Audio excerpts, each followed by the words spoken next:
We are in the house. The Thursday night tag team is back. EC's in the house. Spread Rock's in the house. Big Mike. What's going on, fellas? How's the week been? First off, how you guys doing out there? Doing good, man. Doing good. Ready to go. Yeah. As always. You guys can turn your volume up. I heard one person. Yeah, I like how Sped's normally the most energetic person in the world until we go live, and then he's just like, "Yeah, I'm good. I'm good. Yeah, I'm good." That's not going to work for me. Like, go drink you a Prime or a Red Bull or something. Let's get it going. Hang on. Let's say night. No, I didn't mean for you to. You gave him an idea. My bad. I forgot. I'm the one that shined the shiny object. That's my fault. That's on me. No. I just needed to get the drink. Taking the bar to that, man. You had to get up and show your backside. You had to do that. My bad. You go this whole checklist before we go live. Are you good? You got everything you need, and then you get up. Yeah, the drink is over there. I looked over. I was like, why is it over there? And it's right you there. looked over and saw something shiny, and you're like, "Ooh, look!" Wow. Actually, it'd probably be the dog's collar then. This is our time. We're doing a show right now. Okay, do all the other stuff before and after. This is our time. Do you get that, man? Nope. What is going on over there? We punch in and out in this place. Let's go. It's also fun night. We are almost taking over the whole country with this squad, man. We almost got the whole right side of the country on lockdown. So this is awesome. Some people chiming in already to give us some love. All right, Lady Alpha, always first in the box. I wonder who's gonna be her because she's first in the box every single week. Hey, what's going on, y'all? Don't forget to like and subscribe.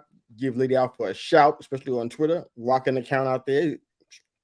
Awesome to read her stuff and hear her insights. And she's supporting our show, man. So we definitely appreciate that. The Herb and Raj podcast is also in the house. You can find them every Tuesday evening, 8 p.m. on the Central Standard Time. Say the greatest wrestling show in the history of ever is on right now, man. Checks in the mail, baby. Exactly. And if you hear his intros on the Herb and Raj podcast, you can go back. There's some shorts on their YouTube channel of some of the intros he does for the guests. Second to none. Best intros in the business right there, Herb and Raj. So it's good to get a shout from those guys. I agree with that. Yeah, Sped lives up in the mountains in Pennsylvania. He's from the South. He decided to go to the mountains and do mountain things. I don't know what that's about, but that's where he's at. So much mountain things. Oh, okay. Now you lying. Now that ain't never happened. That never took place. You know you got to open low. We do too much work together for you to not be on the show if you want to be. So you know better. All right. And this is the second half of the Herb and Raj podcast. Mr. Raj says, "Evening, gents," and the obligatory roll tide must be added. That's his thing. Oh man, but great seeing you guys here on this show. Sorry, I didn't mean to interrupt. I'll shut up here in a second. So instead of the roll tide, as much as I love the roll tide, so we're gonna go with Let's Go Oba. Since Oba Femi went to Alabama, roll tide there. That's the wrestling version of a roll tide for you, Raj. So when you come in there, you know what to do. Okay, Oba spell OBA. I can get with that. I like that. But in some sad news this week, looks like wrestling legend Kevin Sullivan passed away. He had an accident and had some complications with a blood clot and passed away on the 9th. I don't think we had time to catch that last week. Probably not. It happened after our show, the day after. That was last Friday. But he passed away at age 75. Now, you know, historically, you think about him, and I want to hear how you guys see him. But historically, you think about him with a lot of the mystical, supernatural gimmicks and stuff. But this man had a very strong career. If you want to go by wins and losses and belts and titles, he had like 34 title wins in his career. That's really, really good. And they weren't like some little cheap titles. A lot of them were prestigious in their time. And I'm like, that's a big deal. I mean, he was definitely known for me as the foil to the American Dream, Dusty Rhodes. I watched them every week. That was like Dusty Rhodes couldn't come out there without Kevin Sullivan out there, you know, trying to interrupt him or throw fireballs at him. It was just a thing with the two of them. But he had a long and storied career, man. I don't know how you guys remember him, but I remember it very well. I didn't really care for supernatural stuff. That's not really me, just so you know. But outstanding wrestler, man. Very underrated as a wrestler, especially in the amateur ranks. He was very, very what's the word? Got a lot of accolades for his amateur wrestling. So he's very good in that. You didn't get a chance to see it that much because of how he was billed and the gimmicks and stuff. But he was a fantastic wrestler, very accomplished. That's what I was looking for. So, how do you guys see Kevin Sullivan? Any thoughts about him before we move on to the show? Anything there? I know I didn't get to watch him a lot because he was a little bit before when I was, and I didn't watch a lot of the promotions he was in a lot. I know he did. He spent some time in WWE and WCW as well. But I mean, just hearing some of the tributes that other wrestlers have put on him, some of the veterans of the business talk about him being probably one of the most genius minds that they've ever worked with as far as gimmicks and different, putting matches together and things like that. I mean, just hearing them gush over him. I mean, it's hard to say that, he probably wasn't one of the most influential people behind the scenes for a lot of wrestlers over the past, 20 years or so, bringing them up, teaching them different stuff behind the scenes, what to do in the ring, stuff like that. So, I mean, definitely an amazing career, have an everlasting impact on the business. So yeah, definitely. Absolutely. How many championships did you say he had again? 34. Wow. I didn't think it was going to be that much. Okay. Yeah. Wow. He's been rolling, man. Some of them were repeats, but he had 34 titles, man. 34 title reigns. That's a good number right there. That's a lot. A lot of people don't even get I mean, close. I'm not sure how long his career was. I don't think I caught when he started wrestling, but I think there's some wrestlers out here that would love to have 34 titles on their resume. Yeah, that's what I'm saying. Yeah. So yeah. So that's, like I said, he's not known for that. It doesn't get highlighted much, but it should be. Like I said, very accomplished amateur wrestler and definitely a genius mind. One of the best bookers that I think has been out there in maybe even in an all-time booking. He was that good. So any thoughts, EC, about Kevin Sullivan? Yeah, I mean, I'm like Big Mike, where I didn't really get to see much of that. So, So everybody's saying I'm old and everybody's 2 years. Yeah, as soon as you started talking, that was my first thought. But rest in peace. That's about all I can say. Copy that. Thank you for doing that. All right, so we're gonna go ahead and pick up the pace just a little bit here. So we got a few things on the plate. We don't have any PLEs coming up just yet. Next week we'll be recapping, previewing the AEW's All In, go match by match and kind of break that down. So that's next week. So whenever we have a situation like this, we have a show where we don't have any PLEs to preview or recap. We let you guys ask us questions, share your thoughts with us. Nothing too crazy for us. We can take it, and just talk about wrestling. We got some poll questions that we will put out there to you guys in our matchmaker series as well, plus breakdowns from Raw, Speed, SmackDown, Dynamite, etc. So we just talk about whatever. But I want to ask you guys a question now. I want to get into the comment section. If I can't do it, maybe you guys can put it in so that they can see it. The dream match that you still want to see. That means it hasn't happened yet, and it's still on the table because the wrestlers are still wrestling. Don't pick a guy that's retired. Not that, okay? Pick somebody who's actually still wrestling. Dream matches you want to see.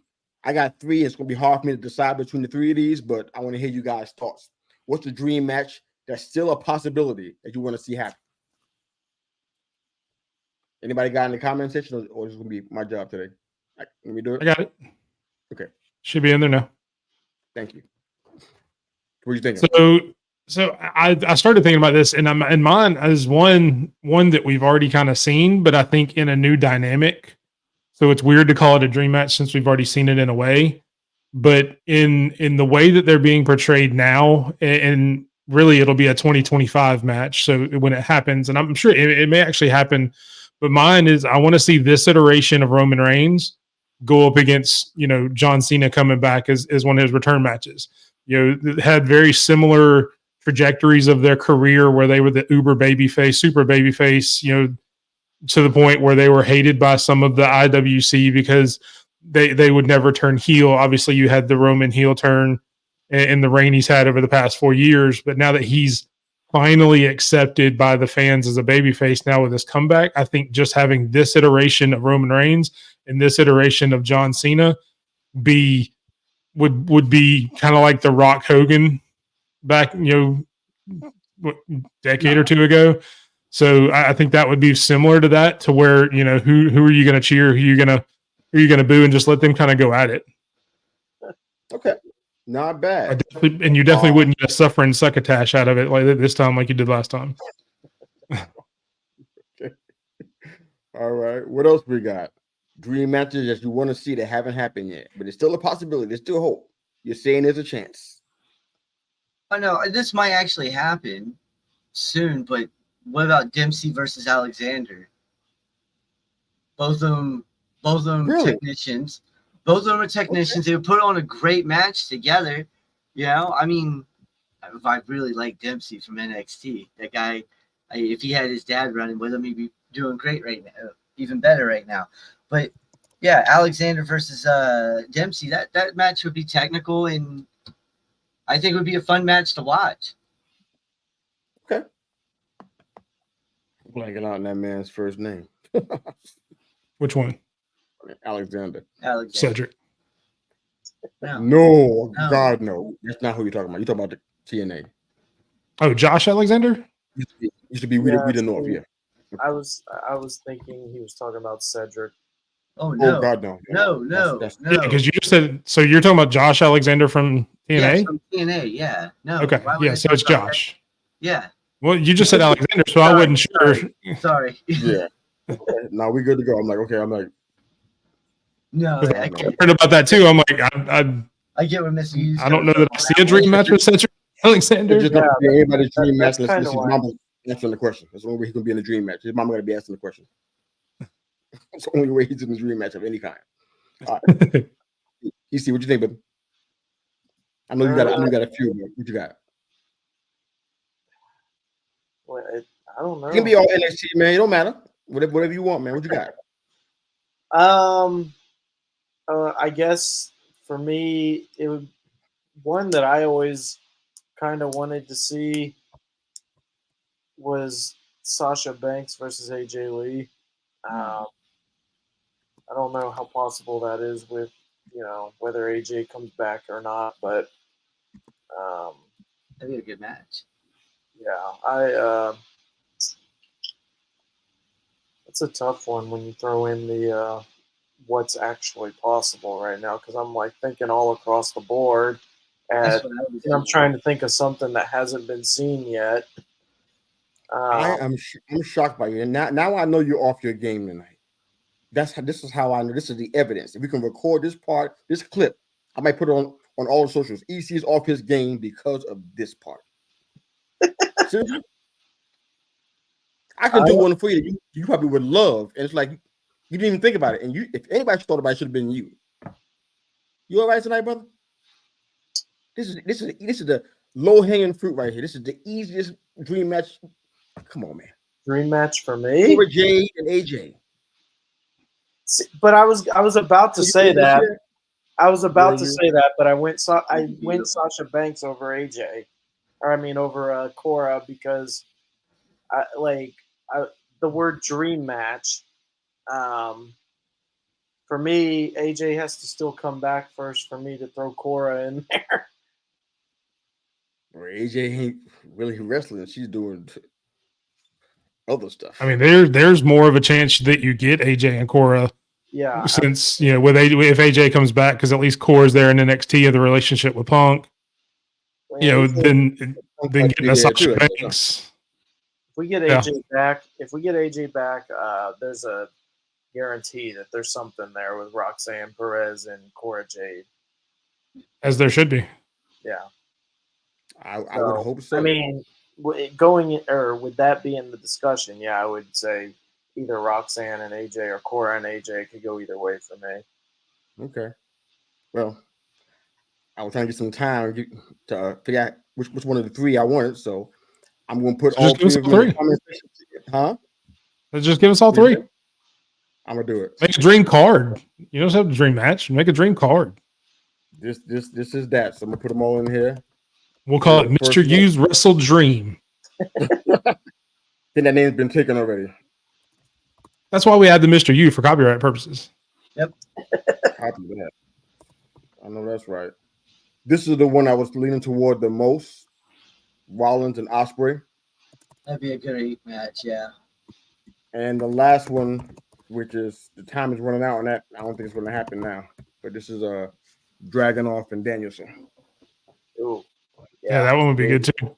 Yeah. Those are the three I thought about. The second one was the one that was like, if I had to be a number one, it would be that. I would love to see it. Especially because of all the offlines they do against each other. It just makes it even better. Yeah, that's what I was going to say. The interaction they've had on social media. Yeah. Yeah, the Usos and the Bucks, it's kind of like for tag team supremacy. I know who I like better, but that's just a personal opinion. But I'd love to see them in the ring, and where they are right now. I'd love to see that. And with the Dragunov and Danielson, I like seeing that technical wrestling, that hard hitting, kick you in the head. I like that. So I'm gonna go with Rollins and Ospreay on this one. That's my best shot there. I'm just asking. Let's be good. I'm just asking. Cena versus Kenny Omega. What would you guys think of that? I don't think Cena. Well, I don't know. I think it would be great. I don't know that Cena has enough in that tank to go with Omega anymore. Omega could go though. My question is: do you want to see Cena die? Is my primary question. Is that what you're looking for? You're looking for this to be no. Suicide? No. I'm just looking for Omega would kick the soul out of John Cena. Oh, he would. He'd trigger out the rear end. It'd be a nightmare. It would. Yeah, I think we forget, mainly because I guess it's been talked about a lot. But because I never really thought about it before I heard it about a month or two ago. But really, when you think about like Gunther and Lesnar going at each other, I mean, just those two hard hitting powerhouses. I mean, that would be pretty cool as well, which is what I would have never thought about until I heard the internet talking about it a month or two ago. Yeah, I mean, and two with Gunther and Lesnar, I don't know that Lesnar, if that match happened, if he had ever fought anyone that could put the beating on him quite the way Gunther could. Okay. Well, I mean, he did take a knee to the face from Braun Strowman. Yeah, and we all know how that ended. Yeah. Exactly. Yeah, man. Some of these matches are still possible, I guess, in theory. I don't know. I feel like some of them are just not going to happen. But I'll just say this: the Young Bucks have no business beating the Usos if anyone wants that. Yeah, no, I would agree with that. I don't see how they even get together. It has to be an inter-promotional, and I don't see how that would. It'd be a real act of desperation for AEW to have something like that. We want to see it because look what it does for us. We see matches that we never get a chance to see. It'll help us out, but on their end, would they really do that? They got to be almost at a late WCW low for them to say, you know what? Let's do promotion together. That's the only way it'll happen. So it's not impossible. AEW's numbers are not great. Well, I mean, aren't they already there? They're trying to get Shane McMahon to sign with AEW. Yeah, but I don't know what his angle would be. Is he going to try to do interpromotional stuff? I mean, maybe. I mean, he did it with WCW, so I guess that's he's president for it. But I don't know. That'd be a good idea if he can make that happen. I don't know. The only way I would personally want to watch the Usos and the Young Bucks is if we make a drinking game out of it, where you have to take a shot every time there's a super kick. Oh my God! And then the next day you may not remember anything just because the amount you'd have to drink. But it'd be fun during the match. That's one of those you call your boss, like, I can't do this today. Well, that's why it's got to be a WWE PLE. So it's on a Saturday, so you have all day Sunday to recover. That's true. It can't be an AEW pay-per-view on a Sunday. Because then Monday you're wrecked. If WWE and AEW ever put a show together, it's definitely going to be on WWE terms. Oh, yeah. Yeah, I mean, I don't know of anything else that, just off the top of my head as far as dream matches. Like I said, that whole if it's possible thing kind of makes it harder. That's I mean, the best I'd like to see Dustin come back and have a retirement match with Cody on That'd be cool. WWE TV. That'd be cool. Have one final match. Or one final run as a tag team. You know, something like that would be a really cool dream to have. You know, I mean, even if you don't bring him back as Goldust. I mean, I would prefer it be Goldust because that's what most people know him as in WWE.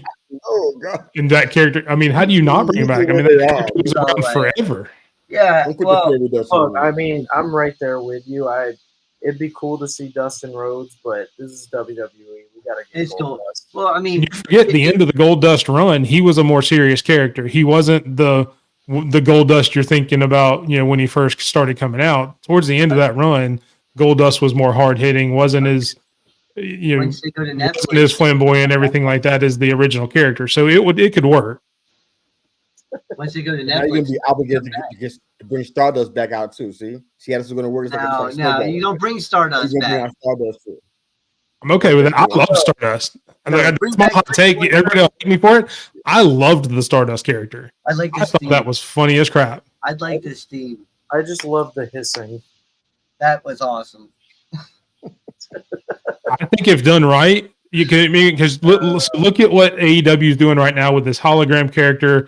What NXT is doing with Axiom and Fraser with the gimmick where they're doing like the slow motion camera work and all that on his entrance. I think if Stardust was around now, that character would be done in a little bit of a different way visually that I think would have gotten over a little bit more. I don't think that character was that far off from getting over. I really don't. I think the only thing that held that character back was Cody, to be honest, and he hated being that guy.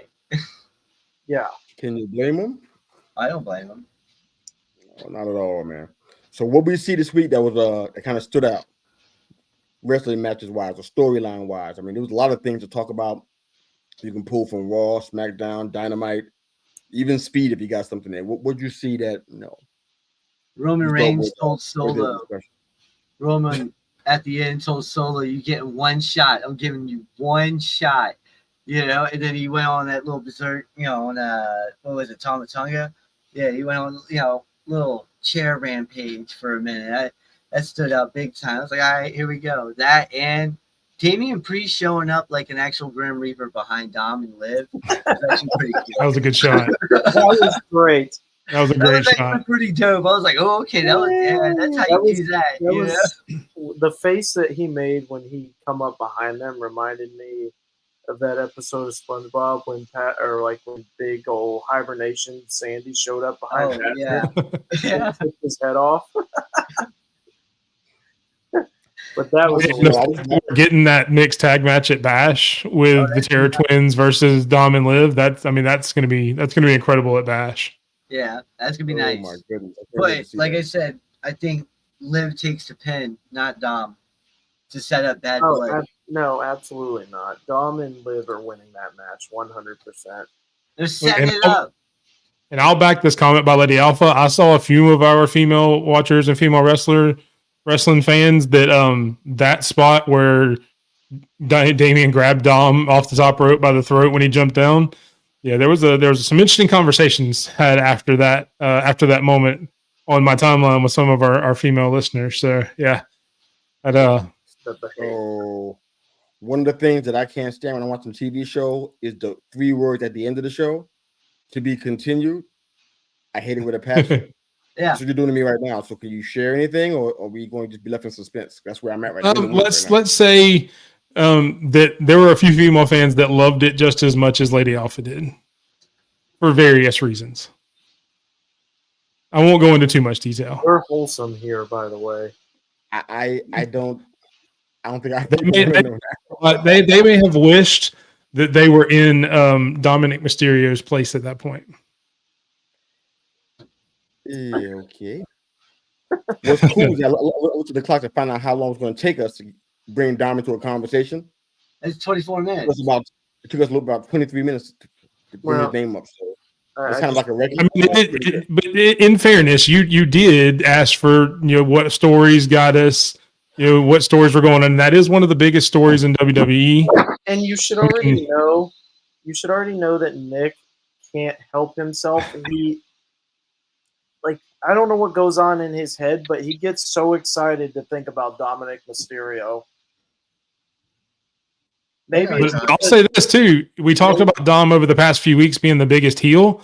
I don't think Dom may be the biggest heel after this week. I think he may have been overtaken by one Bronson Reed after this week, taking out what is the national treasure that is R-Truth.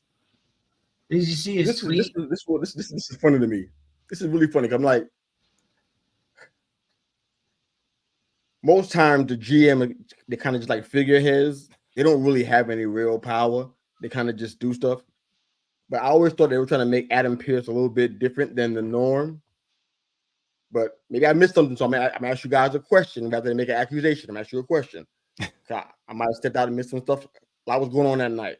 How did he get into a situation where after he demolished Seth Rollins, he's back in a situation where he have a potential face-to-face with anybody on the roster and then do what he did? How did they get past Adam Pearce? I might have missed it, so help me out.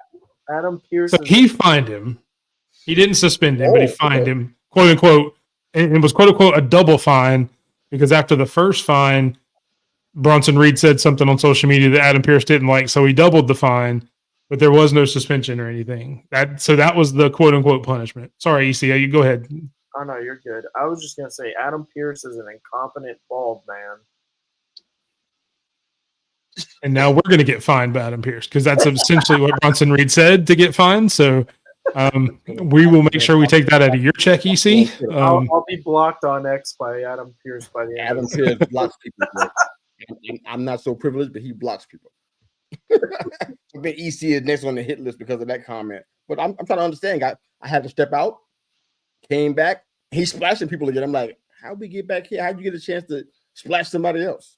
So like you said, Big Mike is going on a huge run here, and I like it. I like what they're doing with it. So did you miss the match with The Miz before that? Is that the part you missed when you said you had to step out? Because it started out with a whole bit saying that that R-Truth had gotten a match for The Miz and with Braun Breaker. It was supposed to be with Braun Breaker for the title, but instead it was Bronson Reed.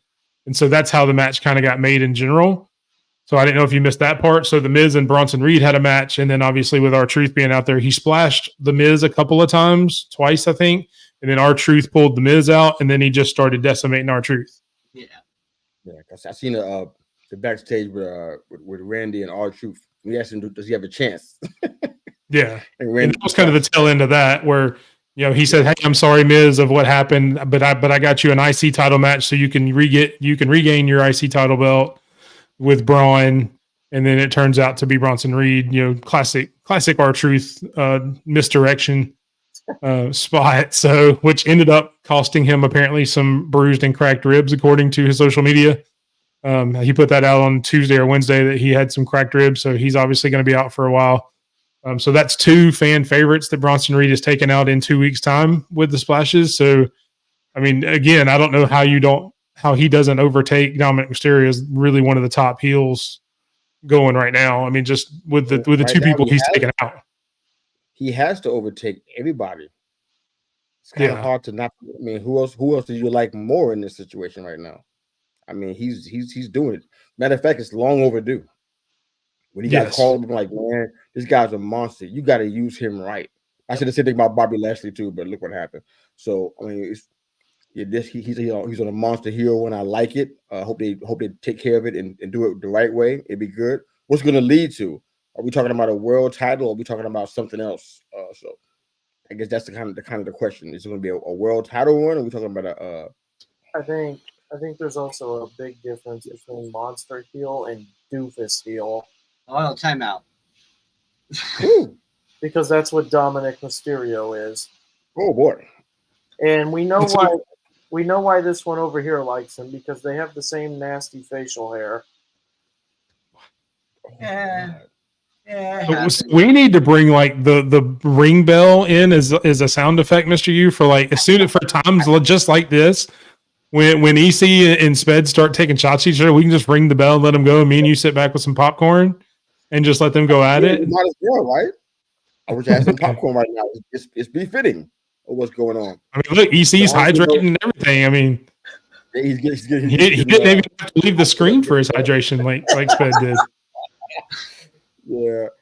Honestly, though, real talk. I know that I shouldn't even say this because we're just going to keep it going longer, and I don't really want to do that. But honestly, he's not ready to be in the. You might like him a lot, Sped, and that's fine. You got your right to do that. If you want to luster him all over X, that's totally your business. I just block you. But wow. I'm just kidding. Yes. But he's not in the top. He's not in the top 25 heels right now, or historically. He's not in it right now. Historically, no. Okay. I meant right now. I meant to say I said historically. Right. That's what I meant, not currently. He's probably there now, but historically, no. He's got to do some other stuff. People in that list have done some things that's like you don't forget what they've done. Oh yeah, no, I do. Really, the part of Kevin Sullivan. That if you had any questions about his motivation, I mean, dude throwing fire at people. You know what I'm saying? I mean, come on. That's ugly heel stuff. I mean, trying to gouge people's eyes out. That's total heel stuff right there. You know what I'm saying? You can't beat that. Dom is like, he's kind of almost like that gnat that he swat away at thinking he's gone, and he comes back. No, I don't know how else to describe him. I can't. If I had a better description, I'd love to hear. But that's what it's like. Dom. I'm working Dom. One more thing on Dom real quick, because I keep seeing this on the IWC and it just mind baffles me. But there's like the Dom fans, their little agenda that he should be he's going to be Intercontinental Champion. That needs to end. Braun Breaker will break him in two. That's not even a competition. No, you're not lying. He would break him in half completely. Yeah, I think eventually you get Bronson and Braun, because if you notice the way that they ended that 2 out of 3 falls match with, and they even showed a clip after the show where Braun and Sammy kind of shook hands or whatever, kind of acknowledged each other. I think, because Braun really hasn't been a heel per se. He's just been very aggressive. So I mean, that's a pretty big match when you look at Bronson Reed with the way he's going. He's kind of done the Braun Breaker way of coming backstage and taking people out after matches, where I think that would be a really cool match for him. And that kind of goes into, again, one of the big differences, we compared Bronson and Dom. There is no way Dom still has this much heat this much later without Rhea and Liv. Mm-hmm. Not necessarily just as opponents, but because who he's attached to.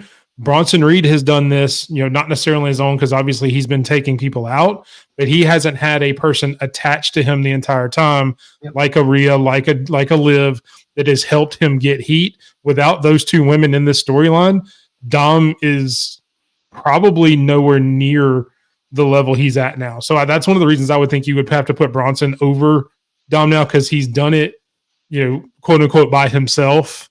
No, I agree with that. Than with somebody else. Well, and that's why I say it goes on the difference of a heel. Like, you got Bronson Reed, who's doing more of what the heel does, makes people dislike him, and then you got Dom, who's just, as Mike said, the annoying gnat. Yeah, that was Mark comment. I need credit. Yeah, Mr. You said that. Oh, okay. Well, yeah. Either way, difference. Yeah, I mean, there's levels to this, I mean, what Austin Theory and Grayson Waller are doing, I mean, that's heel work. It's just different, Yep. It's not, like you said, the monster. It's like, that's just like, it's different. If they want to take Braun that way, which I kind of doubt, I think he's more of an anti-hero than anything, but if they decide to go monster heel, that would make sense. What him and Bronson would be doing. That's monster heel status. It's different. Like when Braun was, operating in that makes sense. These guys can't get that. I don't think he'll ever get there. I don't think there's much that they can do to get to that place where they be considered a monster heel. It's kind of like an imagery, that goes with it. Like, this towering, dominant, savage. I mean, no offense, man, but Dom ain't savage, man. I know he was in jail, but he's not savage. He's not that. He's more of a crafty, run away and hide behind Rhea kind of heel. And wasn't he doing that? Dom is Isn't that what he was doing? Hide behind Rhea. Okay, That's his character. That's kind of heel he is. He's still a good heel, but he's just that kind of heel. It's not cool to compare him to a Bronson. It's like apples and oranges. It ain't fair. Yeah, to no, I Dominus. feel what you're saying. Okay. You know what I'm saying? What else we got from the week of wrestling? Anything else that stood out? Any AEW stuff? So I actually posted, speaking of heels and mega heels, I don't know if you guys saw it, but MJF has been doing some interviews over in the UK, and they are both the scariest and funniest things I may have ever seen. Just go watch them. I mean, I don't even want to describe it, depending on, kind of what you prefer in this country, but just his character in those interviews tells me two things. That one, he's 100% the biggest heel in AEW, and two, and I've said this before, so it kind of backs up what I've said before about MJF, is he would not have as much heat if he was in WWE because they wouldn't let him do interviews like this in WWE. He wouldn't have the freedom and the leeway to take some of the shots he does in these interviews at other countries, at other people, things like that, is he's able to do under Tony Khan. They kind of lets him have that carte blanche that Triple H would rein him in and say, look, man, you can't say it's okay to take a jab every now and then at the city you're in or the country you're in as a heel, because they'll do little slight jabs, but he goes in on the UK. And if you don't watch, the funniest line is the interviewer asks him, he was talking about, because the interviewer has been beaten up by Will Ospreay before because he used to be in a wrestling promotion there as well. And he's like, well, look, you're acting like I want Will Ospreay to win, but I've actually been beaten up by Will Ospreay. So MJF goes on to tell him, well, that's what you guys do here, that, my country, we would never have a civil war or anything like that. So basically denies the civil war ever happened. And just the way he does it is hilarious, but it's stuff like that it's just crazy. That it's entertaining and scary all at the same time. I definitely, it was on Cultaholic YouTube channel. So if you want to go check those guys out, I follow them. They're a good wrestling channel. It was a really good interview, but it was really funny. You could have brought it on the show today. I mean, it's been done before. You could have brought a video on here. Well, it's a 45-minute interview, so it would have been a little, yeah. I the whole thing, just part two and play. But even after the MJF Ospreay match, he was talking about, oh man, easy work, easy dub. He had an oxygen mask on, like he just over the top ridiculous, but it works though. Which in the interview, he denies that ever happened. By the way, he denies that he ever had an oxygen mask on. I saw the picture, so yeah. That's part of the gimmick that I'm talking about. That's been televised. They had to carry him out. So but it was funny though. There's some good stuff going on. I mean, I don't know why the ratings are bad, except that sometimes it's like ratings was up for AEW this week, wasn't it? Yeah, like I said, but it's up this week. But what's going to be next week? It's kind of like that. It's kind of like up and down. Well, I mean, they had nobody competing with them. They were up last week. I don't know that last night's ratings has come out yet. It usually comes out around this time on Thursday night because it's usually 24 hours after that, like the Nielsen ratings come out. Last week's was up, compared to what they normally do. But usually they don't post cable ratings until about 24 hours after. So I haven't seen the last night's, but I think the week before that they were both up in overall and the main demo that, the 18 to 49 demo that everybody tries to hit. They were up in both of those. Like I said, I hadn't seen this week. I would imagine it may be the same because it was a pretty good show. Kind of mixed a little bit. Everybody seems to be souring more and more on Jericho every time he comes on the screen, just from what I've been hearing. So there was another thing with him and Hook. Well, it's time for him to go. As they should. Yeah. The women's matches were pretty good. You had a Sasha Banks and I think Sheeta. Yeah, they had a match that was pretty good. That was their open. That was an awesome match, man. They did fantastic work on that one. They got good wrestling, man. Oh yeah. Oh, they do. It's not. I mean, I watched their three major shows. I mean, Rampage.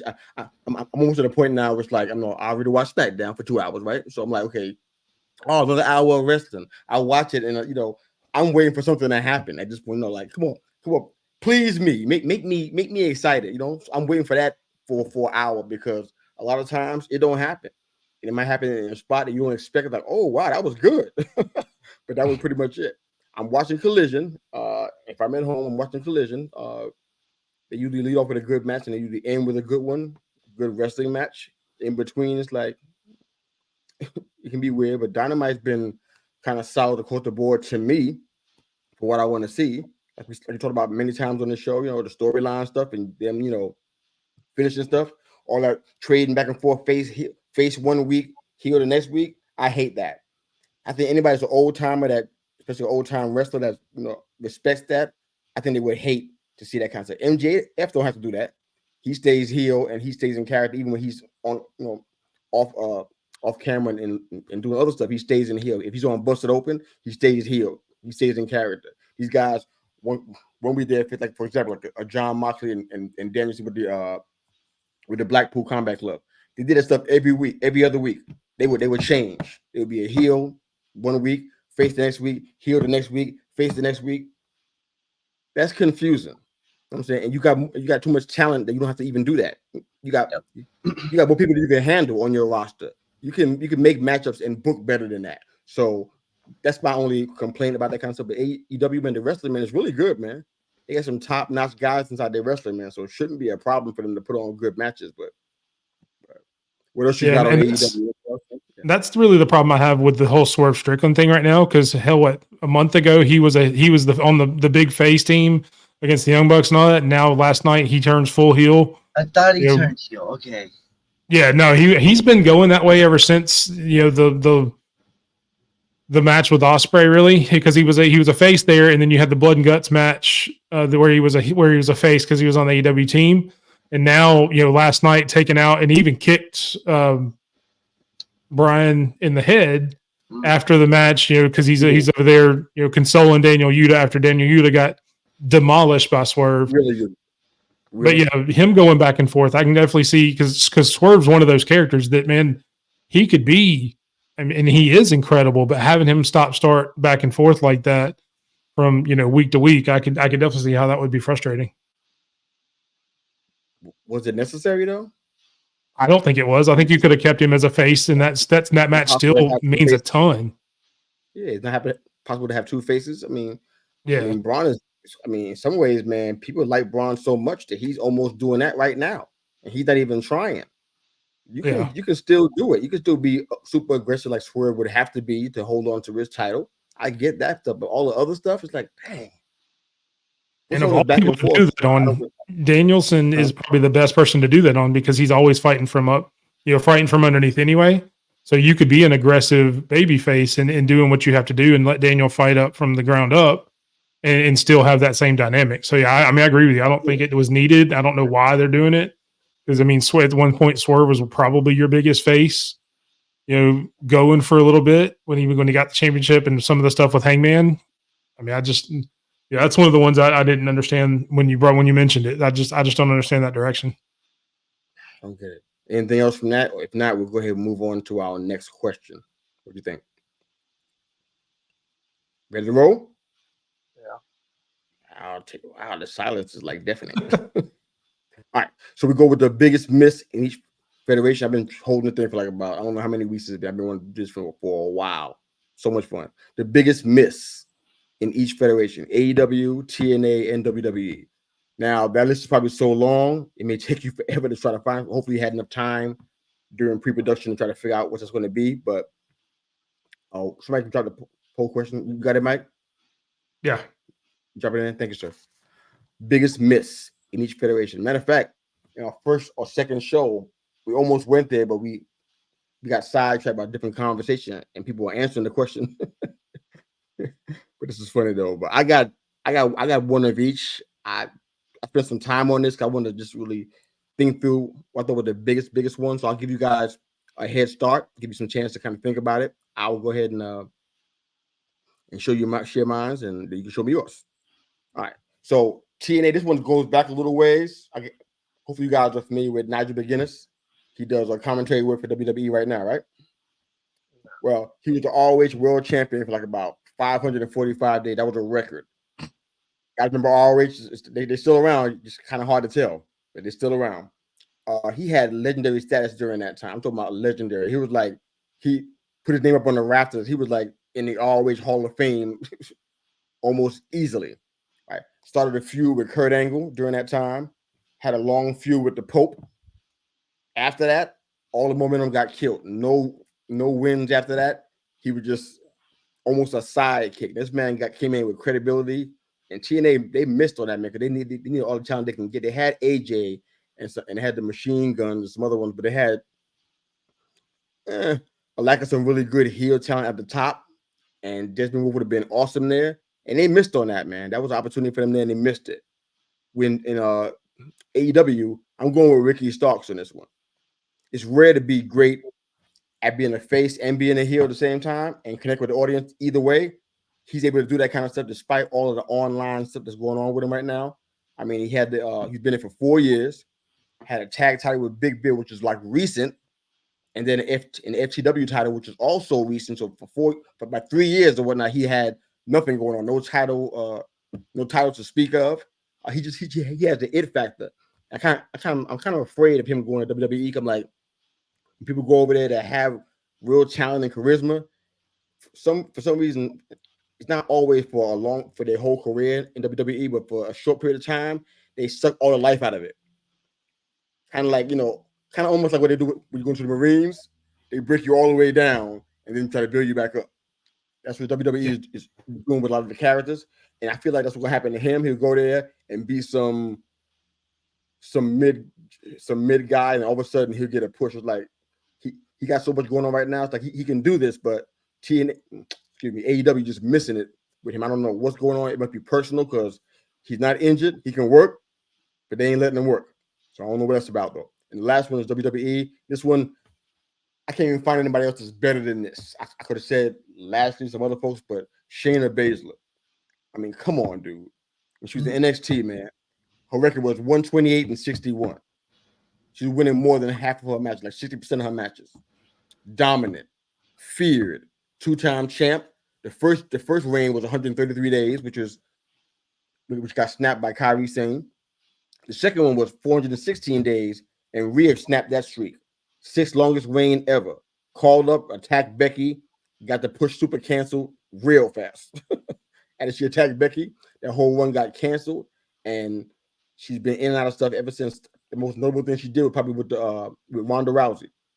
Beside that, that's all that was going on, and now she's in the Collective now, the Fusion Collective, which is like a really weird name, the Pure Fusion Collective. I don't know what's happening with that, but that's a big miss, man. They could have ran with her, man, and made some money. She is money. Ace of Spades coming there and just breaking arms and legs, man. You could. They had to sanction her.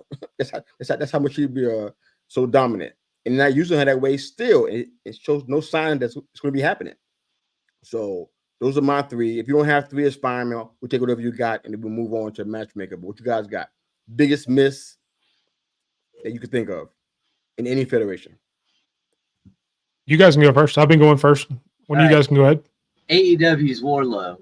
They screwed Wardlow completely. Ooh, that's a good one. They had a megastar in the making, and this dude, they were pushing him like that too. And then what happened? They gave him the TNT title. He loses it. Gives it back to him. Loses it. And it was like a Mick Foley type loss too. He has it for a few days, gone. Few days, gone. You know, it's like, come on, man. I know that one for sure. And WWE to me is Finn Balor. He was Universal Champion. Hold on. He was a Universal Champion. And after that, he went down to what? Tag team. I mean, that's all he's been doing since then is tag team stuff. I mean, he went back down to NXT, had that nice little heel run, came back, and now he's in the Judgment Day 2.0, which they're not changing the name, which is great. I didn't like the new name. Very trash. There it is. I can think of one person in the group that should still be named that, but Liv? Oh boy. No.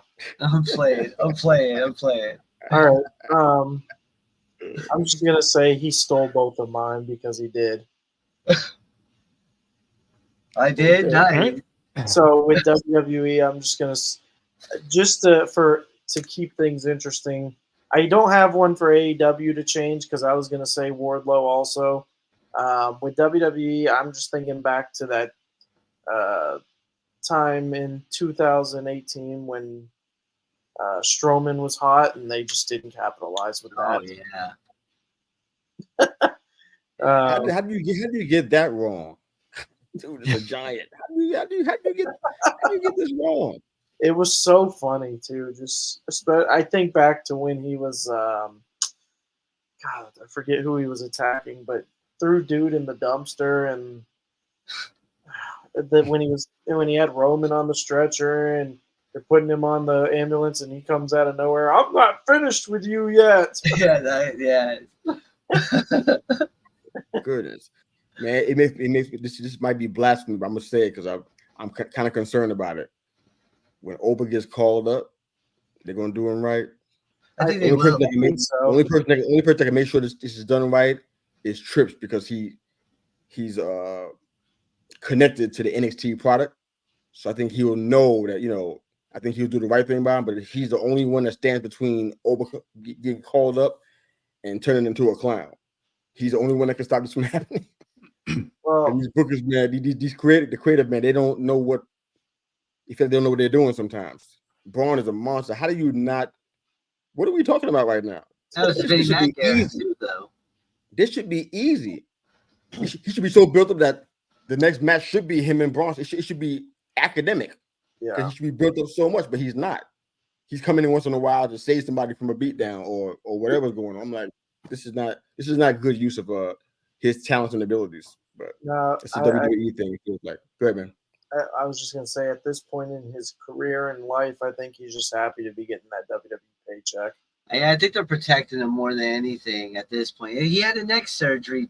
He's just coming off a neck surgery. He's not Sheamus.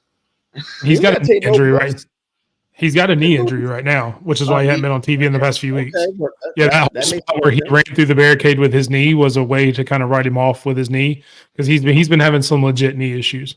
So he's legitimately injured right now, taking some time off, which is why he hadn't been on screen in a little while. He ain't got to take no bumps. Okay, this is going to age me too, but just think about this and we move on. How many times you see Andre Giant on the mat? How many times? I don't know how long that run was. How many times was on the mat? Probably once I can remember when Hogan slammed him. Yeah, WrestleMania 3. That's about it. Braun does not have to take no bumps. He does not have to fall on that ground whatsoever. You can work around that kind of stuff. He's huge. Exactly. Figure it out.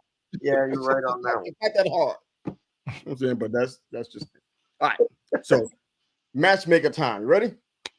This one was a hard one. Shout out to you guys that put these wrestlers together. This was a tough one.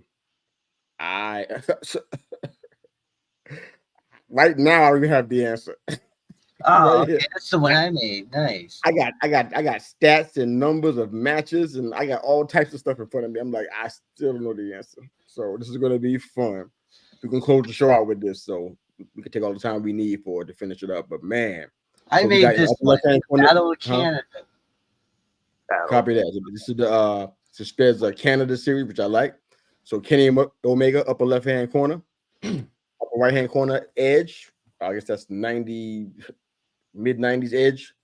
Chris Jericho, lower left hand corner, and Bret the Hitman Hart, lower right hand corner. You can't talk while I'm talking, man. It sounds weird. That's late. By the way, that's late 2000. Actually, that's 2010. I said 90s. Okay. Yeah, that's people. Copy that. All right, my bad. All right, so we got these guys going head to head in a 4-way match. What do you think is happening? Love to hear you guys' thoughts. Sped, you should have an answer on this. This was your matchup, so you go first. All right. As I was doing this, I was thinking, where are you going? What's going on? Can you stay on screen, please? No, I can't stay on screen. So as I was making this, I was like, man, how would this play out in their primes? Everybody in their primes. Kenny Omega being the belt collector, first ever undisputed champion, and Y2J, the best there is, the best there was, and the best there ever will be, and Bret Hart. And then you got the ultimate opportunist and Edge, right? I think Edge wins this one. If And hear me out. You got Bret Hart that has probably Jericho in the sharpshooter right now. Then you get the V trigger. Boom. Done. Okay. There goes Bret's night. All right. Jericho and Kenny get into it. Edge comes out of nowhere. Kaboom. There goes the spear on Kenny. But, he has to throw Jericho out 1, 2, 3. I think he wins off of some type of opportunity. That would be the way Edge wins this. But I think this would be what Dave Meltzer calls the 5-star matches, where he throws out 10 stars, 20 stars for any Kenny Omega match. He would love this. Probably. Okay, I can get with it. All right, EC, Mike. Yeah, I'm going with Edge also, just because like you said, the ultimate opportunist, and like God, I hate to repeat myself, but he's like saying everything that I think. But you guys are more likely you want to admit, huh? Yeah. See, this is why you need to speak up, EC. So you're going first, and then you're stealing his ideas at that point. This is the first speak up when we throw this way. Well, see, this is the bad thing. This is the first time I'm just gonna say this is the first time he said anything that I'd agree with. That's like the second time this episode that you've said that, though. Well, I mean, this episode is the first time. Okay. Yeah. But I do think Bret Hart and Chris Jericho will be, whether it's in the ring or outside the ring, messing with each other submission-wise. I think Edge ends up execution spear on Kenny Omega while these two are trying to break each other's legs, and that's how Edge gets the win. Okay. So we got 2 for Edge. No wrong answers in this, I guess. Big Mike, how about you, brother? So, I'm going to make it 3 for Edge. Mine's going to go a little differently. So I think Kenny Omega takes Edge out at the very opening spot of the match where he hits a big move on Edge. Edge rolls out and kind of sits on the sidelines for a good part of the match. Maybe he comes in for a big spot every now and then. Maybe gets hit with a lion tamer. Maybe gets put in a sharpshooter for a second. Keeps rolling out. He's kind of playing that heel of the opportunist heel that you normally see, who doesn't do a ton in the match. So then you have the other guys. I think Jericho ends up taking out Omega, and then you have Jericho and Bret Hart putting on just the biggest technical classic that you could think of, with all the submission holds and everything. I think Bret Hart gets the better of those two. Bret Hart, puts the sharpshooter on Chris Jericho in the middle of the ring. You think he's going to tap, and then boom, out of nowhere, spear by Edge, pins Bret Hart, and ends up getting the win. Out of nowhere, been on the sidelines the whole match. You think Bret Hart's going to take it just because of who he is. He's got the sharpshooter, the best there is, the best there was. And then out of nowhere, the rated R superstar with the spear. It's 1, 2, 3, and then that's your match. And then there's a live celebration afterwards with him and Lita. Since she's in the picture, I'll include her too. Yeah, we can do that. Hey, if we're doing that, then Lita hits Don Callis with a Hurricane Rana outside the ring. All right, just so that way I can be like, yeah. No, this Lita would be more of a low blow type. Yeah. Well, I was just thinking, what if like that spot you were talking about with Kenny Omega and Edge, a one-winged angel right onto the commentary table. Badoosh takes him out for a while. That'd be sick. Yeah, nobody. Yeah, but it's thus far none of us have given Kenny Omega anything. Actually, well, I at least gave him the big move. I mean, I gave him. He takes out Edge at the beginning, so I at least let him get a little bit of a rub at the beginning of the match. So I said he takes out Bret Hart with the V triggers, and then he gets speared to oblivion. And that was it. 1, 2, 3. Which means obviously you said that as well, EC. So you both gave him a little bit of props. Yeah. If Nick said it, then you said it as well. So everybody so far has given him a little bit of props. But what do you think happens, Mr. U? Oh wow, this is so tough. Are we booking? Let me ask you a question. Are we booking this the way we want it to happen? Is this what we're doing for the future? Oh dear. Are we booking this how we want, or we just or what? How does or what we think happened in the actual match? Are we? I think that's what happened in the actual match. Yeah. That's what I thought. I was going to have leader kind of turn on edge, so I'm gonna mess this whole thing up. I won't do that. All right. We should go to the rock and roll. Look, Jericho's got that history, you know, the whole Stephanie McMahon and Triple H thing, that the whole feud that they did, and Kurt Angle and Chris Jericho and all that. He's got that history where he may steal your woman if he needs to. Yeah, he had those titles when he had Stephanie around him. Yeah. Oh man. All right. Well, somehow I envision Bret Hart and Jericho in a technical battle, and incapacitated outside of the ring. That's how I had it. So I had Omega and Edge in the 5 minutes of the match. This is what I visualized, but I did not have Edge winning this match. Yeah, fair enough. I had Omega be triggering the soul out of Edge over and over again. And Lita tried to come in, and Don Callis comes in and grabs her by the hair and throws him to the side of the what you call it? He didn't protect the Lita's neck whatsoever. Right. outside of the ring, and that gets Edge's attention. Obviously, like, oh my God, Lita! And while he's giving a turn around, another B trigger, fallen angel. 1, 2, 3. That's it. So Lita's a liability in this match. He's going for that Dave Meltzer sponsorship there. Yeah, that was I don't know if I even want him on the show. Would you pay $60, $70, whatever it is? I don't know. I got Peacock to watch this pay-per-view if they had that, you know, if this was the headline, you know. This can't be the main event.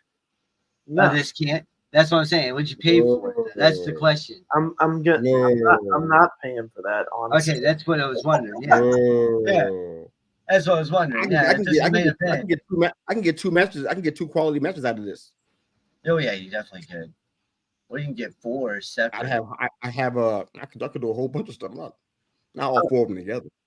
I mean, yeah, Prime. Yeah. It would have to be for the Impact X Division title. Oh man, this is fun. Put them in the semifinals of the King of the Ring. That's your final 4 for King of the Ring. Let 2 of them fight, and then the other 2, and the 2 winners go for the King of the Ring. You definitely would have to put Bret Hart versus Chris Jericho. Yeah. Oh yeah. You Absolutely. that match would have went. I mean, that match would have been very nice to watch. It would have been technical. Bunch of ground game, grappling, submission moves. I think they got some history, don't they? I think they do. Yeah. They got a little bit of history. WCW. Yeah, they've been in the ring before. Yeah, I'd say Jericho probably has a little bit more history, but I don't know. I mean, I'm sure they've met some in WCW before Jericho and those guys came over. Yeah. Jericho's been in the ring with everybody in there, I think. Yeah. He's only since we went over to New Japan. Yeah, I'm sure him and Omega had some stuff in New Japan. He was doing stuff in AEW with Omega, I thought. Really? I don't think they met in AEW. Maybe I missed it. Yeah. Good stuff, man. Well, we are excited about what's coming up next week. We're getting closer to All In. Okay, real quick, Chris Jericho and Bret Hart never worked together. What? Wow. I just looked it up. It says Chris Jericho says not working with Bret Hart and Randy Savage is one of his biggest regrets. They never had an in-ring segment or nothing? I guess Chris not. Jericho never got a chance to compete against Bret Hart or Randy Savage. And he recently names him as one of his biggest regrets. Yeah, that's what it says. You would have thought when they brought Bret back, even to WWE, that would have been a thing. I thought they did, but I mean, they didn't do work nowhere together. I don't. That's what it says. I mean, check out Stampede. No work in Stampede either. I don't know. I mean, if he's saying it, I don't know. I mean, that seems crazy to me. I'm looking up offline. I mean, I kind of believe it, but who knows? That would be shocking to me. I thought Stampede or something. They did something together, but it would have had to have been WCW. Yeah, I mean, it would have been Jericho's early years in WCW. when he was doing the man of 1,000 holds and things like that, back when he first came into WCW. I mean, that would have been the only time I would have seen them really doing it, because once him and Eddie and all those guys jumped to WWE, I don't. Maybe Brett was already gone by that time. That's the only thing I can think of. Maybe Brett had already left by that time and stopped wrestling. Yeah, because of his neck or whatever. Yeah, honestly, that sounds about right. Huh. Okay, that's a shocker. But yeah, that's definitely. I know it's one that can't happen, but that would definitely be a dream match. I'd love to see if we could ever make it happen. I mean, that didn't fit our criteria from earlier, because obviously Bret Hart's not going to wrestle again. But I mean, that would definitely be a uber dream match that would be amazing to watch. He needs a shot. I think about that all the time. I'm like, I wonder how many of these Hall of Famers wish they were in the game now, like in a prime position. All of them. They went too hard back then, man. Yeah. They did. Yeah. They weren't thinking about the future like that. Kind of the athletes now, today's athlete, they think about the future differently. They're like, I'm gonna get my guarantee money right now. Absolutely. I ain't waiting around. You guys here, this represents the old guard. Guys like Bret Hart. They didn't think about that kind of stuff, man. Well, hell, Dominic Mysterio even mentioned, Sped mentioned the Logan Paul interview. Dom mentioned that in that interview, in kind of a candid thing, as much as he loves wrestling, because it's not as much talked about, and as much as I hate for these words that are about to come out of my mouth. I mean, Dom was kind of a workhorse last year. People don't realize it. He was the second most matches in WWE last year behind Seth Rollins. I knew you watched. And I told you to watch. Of course I did. I know. Trust me, I was full. But I mean, he even talked about in the interview that, I don't plan on doing this when I'm in my 60s. I want to make enough money to go off and kind of live on a farm, which sounds odd coming from Dom with his character, but that's kind of who he is in real life. I kind of want to go out into some land, live on a farm, just be on my own. So none of the wrestlers today think like that. They don't want to be doing this when they're 60 and stuff. They don't want to be a Ric Flair and wrestling his last match at 83. It's just not the mindset anymore. He made some very bad investments in his time. I mean, can you call drugs an investment, really? Bringing me down, man. Try to end the show on a high note. Then we really shouldn't be talking about Dom and Ric Flair. I know it already happened. It's too late now. The die has been cast. Say good night, everybody. Good night.